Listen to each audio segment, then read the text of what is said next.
మేడ్చల్ జిల్లా కీసర మండలంలోని చీర్యాల గ్రామంలో వెలిసిన శ్రీ లక్ష్మీ నరసింహస్వామి భక్త వరదునిగా పూజలు అందుకుంటున్నాడు. యాదాద్రి లక్ష్మీ నరసింహస్వామి కరుణా కటాక్షాలు ఈయన మీద మెండుగా ఉన్నాయంటారు. అందుకే ఈ స్వామిని దర్శించుకుంటే ఆ నరసింహుడికి పూజలు చేసినంత పుణ్యం అంటారు.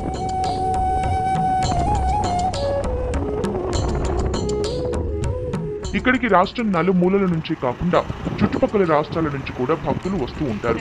ఈ దేవాలయ నిర్మాణం వెనుక పెద్ద చరిత్ర ఉంది. చేర్యాలకు చెందిన మల్లారపు ఈశ్వరయ్య లక్ష్మీ నరసింహస్వామికి పరమ భక్తుడు. పేదవాడైనప్పటికీ ఎన్ని కష్టాలు వచ్చినా స్వామికి పూజలు చేయటం మానకపోయేవాడు. ఒకసారి తట్టుకోలేని ఆర్థిక సమస్యలు వచ్చాయి. అప్పుడు లక్ష్మీ నరసింహస్వామి కలలో కనపడి, రేపు నా దగ్గరికి వచ్చి దర్శనం చేసుకో, ఆ తర్వాత నా పటాన్ని ఇంట్లో పెట్టి పూజించుకో అని చెప్పి మాయమయ్యాడట.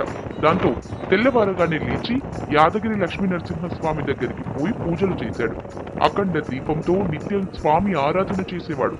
దీంతో ఆయన కష్టాలు నెమ్మదిగా ఒక్కొక్కటి కరిగిపోయి ఆయనకు సంపదలు కలిసి వచ్చాయి. ఆయన కొడుకు లక్ష్మీనారాయణ కూడా తండ్రిలాగా లక్ష్మీ నరసింహస్వామిని పూజించేవాడు. గురువుల మంత్రంతో నరసింహ ఉపాసన తీసుకున్నాడు. తండ్రికి మించిన భక్తి శ్రద్ధలతో పూజలు చేసేవాడు.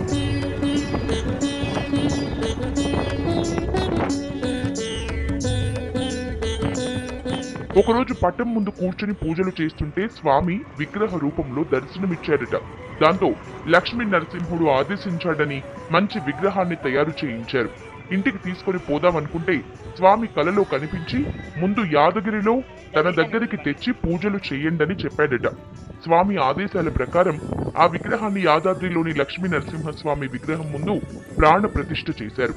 లక్ష్మీ నరసింహుని మెడలోనున్న పూలదండను, శేష వస్త్రాన్ని తీసి ఈ స్వామికి వేశారు.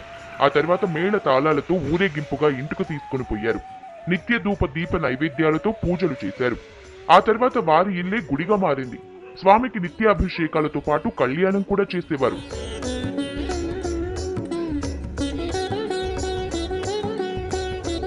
అయితే వ్యవసాయ క్షేత్రంలో దేవాలయాన్ని నిర్మించాలని స్వామి కలలో చెప్పడంతో పాటు గర్భాలయ స్థలాన్ని కూడా చూపించాడట.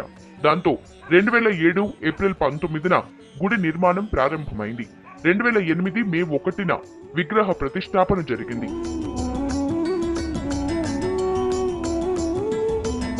యాదాద్రి లక్ష్మీ నరసింహస్వామి అనుగ్రహంతో ఏర్పాటు చేసిన దేవాలయం కాబట్టి గుట్టలో చేసినట్లే ఇక్కడి పూజా విధి విధానాలు ఉంటాయి.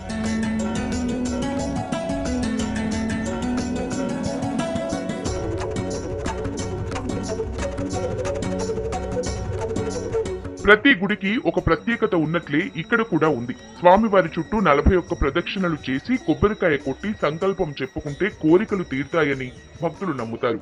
దీంతో పాటు 41 రోజులు నువ్వుల నూనెతో దీపారాధన చేసి భక్తితో ప్రదక్షిణలు చేస్తే కోరికలు నెరవేరుతాయని నమ్ముతారు. ఇలా చేసి కనీసం 5 శనివారాలు గుడిలో నిద్ర చేస్తే మంచిదని భావన. శనివారం రాత్రి నిద్ర చేసి ఆదివారం మొక్కుకుంటే ఎంతటి కోరిక అయినా ఇట్టే నెరవేరుతుందని చాలా మంది నమ్మకం. స్వామిని ఉగ్రం వీరం మహావిష్ణుం జ్వలంతం సర్వతో ముఖం అంటూ నిత్యం భక్తులు తలుచుకుంటూ ప్రదక్షిణలు పూజలు చేస్తూ ఉంటారు.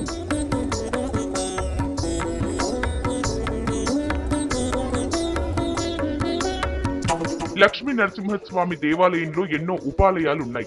గణపతి, ఆంజనేయుడు, నల్లపోచమ్మ, బంగారు మైసమ్మ, దేవసేన, వల్లి సమేత నాగసుబ్రహ్మణ్య స్వామి ఇక్కడ దర్శనమిస్తారు. బుధవారం విజయ గణపతి, మంగళవారం